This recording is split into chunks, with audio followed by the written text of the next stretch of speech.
Mr. Smith? I think it was the worst weaponization of a political opponent in the history of the world, let alone this country. And I hope that everybody's, they're involved in it. I'm not. I'm the one that had to suffer through it and ultimately win. But what they did was criminal. Deranged Jack Smith, in my opinion, is a criminal. And I noticed his interviewer was, I think that was Weissman. And I hope they're going to look into Weissman, too. Weissman's a bad guy. And he had somebody in Lisa, who was his puppet, worked in the office really as the top person. And I think that she should be looked at very strongly.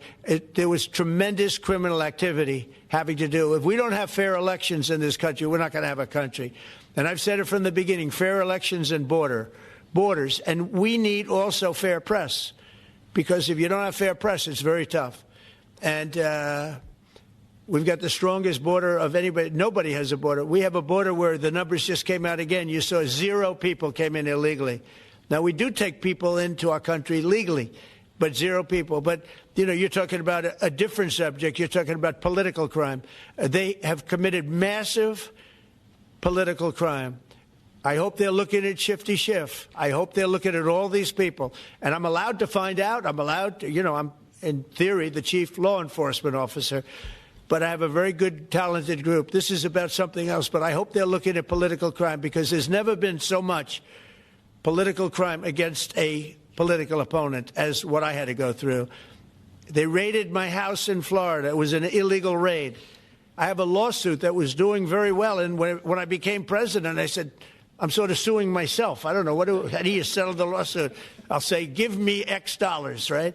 And I don't know what to do with the lawsuit. It's a great lawsuit. And now I won. It sort of looks bad. I'm suing myself, right? So I don't know. But that was a lawsuit that was very strong, very powerful. They raided illegally my house in Florida, Mar-a-Lago. They went through the drawers of my young son. They went through all of the cabinets and drawers of the First Lady. She walked in. She said, wow, what happened? Because she's very meticulous. And this wasn't so meticulous. As she looked into the drawers and she saw everything a mess. It's what they did against a person that just got out of office.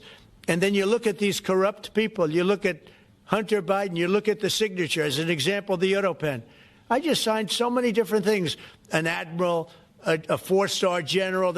I'm signing them left and right, the commissions. And by the way, I want to compliment John Thune and also Mike, our great speaker. But John Thune, all of a sudden I'm getting these things by the hundreds. I was getting one every 2 weeks. It would have been 4 years before you got them in more. You would have had some that didn't even get in, all because of Democrat obstruction. So John Thune did a great job. I must have signed 200 into the administration. We're just about caught up. It's amazing. And so compliments to John. He had to do some things that were very tough to do that he didn't want to do, but he was forced to do it by the Democrats. And as far as the shutdown's concerned, this is a Democrat Schumer shutdown. And he's trying to do it to get relevance back into the party because he's a loser. I've known him all his life. He's always been sort of a loser, but an intelligent one. But I think he's losing IQ points with time.